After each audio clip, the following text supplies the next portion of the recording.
Hey YouTube, Blue Spruce 786 here. This video is about tree tools. I've worked in the woods until I was 40. My father taught me the basics of climbing trees. After I got out of the Navy, I went to Oregon and I worked there in the big wood for 4 years. And then I came back to the East Coast and I worked till I was 40. My plan was to either mechanize and get a bucket truck and a crane and whatnot at 40, or just get out of it entirely. I ended up getting out of it entirely. I do miss it sometimes, but boy, I'm still here. I can still walk. So sometimes you never know the answer. Was it the right thing to do or the wrong thing to do? But anyway, I'm 53 now, so 13 years later, I was going through my old rigging bag here. We're hanging some stuff up on the wall and sort of setting the house up, and I thought, well, maybe a couple of pieces might be nice. But at the same time, I thought that rigging bag, it tells a lot. It tells a lot of stories, and I wanted to go over the tools. So if you're interested in tree tools and you buy tree tools, this might be a good video to watch, because I'm going to go over the stuff that worked and what didn't work, and what broke and what lasted, that kind of thing. Yeah, so let's just kind of get to it. Let's see, I'll flip this around. All right, to start out, this is my rigging bag. I got this, at the hardware store or something, and it's been a great little bag. Just kind of heavy canvas. I never used a zipper. I never zipped it up. I always just sort of grabbed it like this, and it had the straps and stuff on the top. So yeah, a bag like that was handy. This never-ending loop was handy.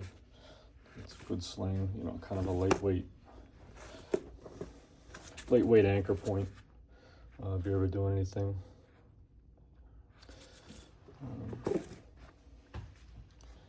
These things were sometimes handy, just a little webbing loop. I don't know, they tangled up. I didn't use them a whole lot, but it stayed in there. This bag's seen a lot of revisions over the years, and so stuff that didn't get used got thrown away. I like the cardboard there and just covering up a throw line. This throw line, I thought, well, maybe this is easier to throw, get a handle on. It didn't work out too well. I think I always liked my my regular throw line here. I'll take this out. Hold on. Yeah, so this comes right out. Oh, one thing I did want to point out, these little clips have been handy as heck. I like them for taking the throw balls off real quick. And I just use an anchor hitch to secure those onto the throw line, like so. This one's got a screw gate on it. I don't like that. I don't know. It works all right. Every now and then, one of these they're not locking gates, so every now and then I'd get stuck on a limb. So maybe you want to go with a little screw gate one. But it wasn't a big issue. It wasn't enough issue that I had to swap them out. But yeah, keeping my throw ball in there was always handy. You'll see a lot of tree stuff or a lot of rock climbing stuff. This is a Petzl AMD ring. I liked these for a while. I bought several of them. Geez, I've had a bunch of these over the years. But I found that they kind of seized up over time. You're overstressing all this stuff all the time. It gets bent. So the aluminum didn't hold up. The steel did. This Kong Bonatti, geez, this is one of the best pieces of kit I ever bought. I used this for a munter hitch. So I'd run this sling around a limb and secure it with this thing, and it's variable, so I could choke it right up tight. And then I had my munter hitch on this. Or sometimes if I had, I was using a lower line and I had to have a retrieval line on the lower line because my rig point was too far away for me to reach, I would use this for that retrieval line.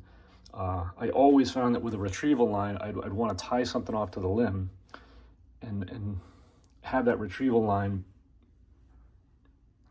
away from me.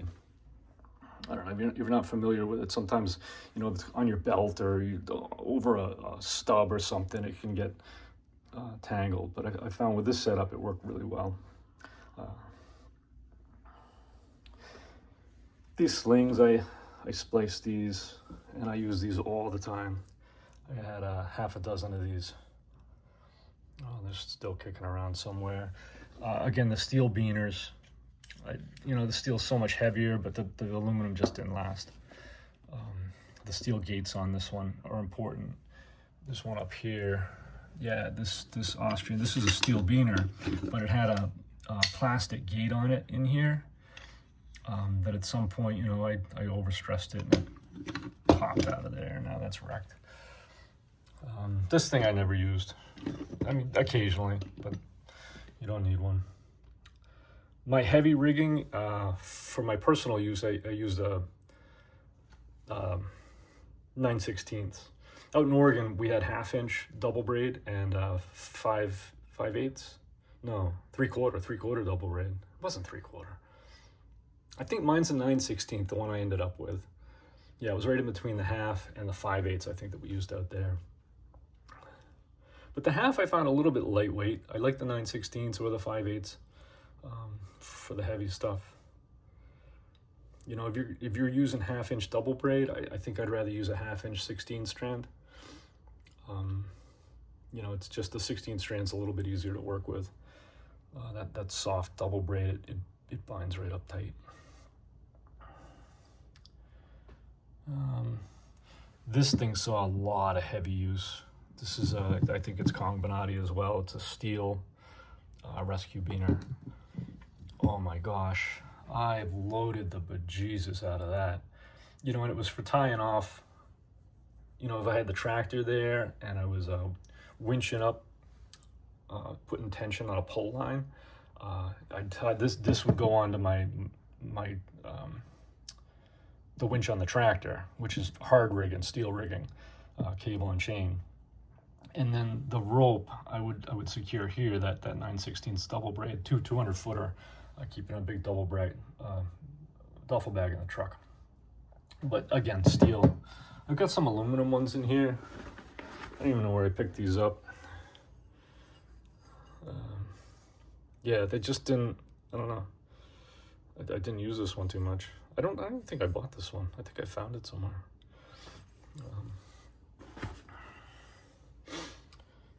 This thing was pretty useful. I like this. This is, you know, again, it's that sling I use for the munter hitch. This is a boat hook. And it looks a little bit precarious, but, you know, I'd wrap this around twice. I'd wrap the sling around twice and then tie it off. And when you loaded this up, it locks up when it's loaded. It's a really good design. I like that clip. This thing, I used to use a New England Ropes makes a flip line with their high V 16 strands sheath, and it would fit in here. It would go through this, and it was a wonderful cam because when you pull on this, when it's on your belt, you know, I'd keep this on my belt, and you pull on the flip line. Sometimes with these cams, these bigger ones, you got all that flop and flip, and you got to pull it 6 inches or 8 inches before it'll even start to tighten up. This one, you just had to pull a couple of inches, and it would start to tighten up. It was very positive, and it was easy to let go. You just put your thumb in there, lift up the cam to let some slack out. So I like that. I did move away from the 1/2-inch. Rory Kramer, one of my foremen out in Oregon, he said, yeah, you know, your hands will get all arthritic holding on a little line over the years. You want a big fat one. He had these great big Hausers, you know, that he had somebody splice up for him. I think they were an inch, like they were huge. But they were comfortable. They were super comfortable to climb on. So I did. I got away from I found my hands started to hurt, so I got away from the 1/2-inch line. I went up to a 5/8 line and just started running that through my D-ring and tying it off with an overhand knot.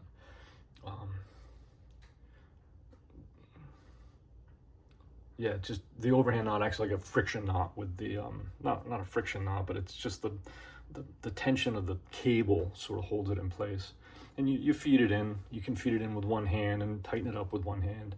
And that was important too. That's the other thing about these. Sometimes I see a lot of guys using two hands to adjust with these, and it's just not acceptable. There's no reason for it. Always good to have a couple of wedges around.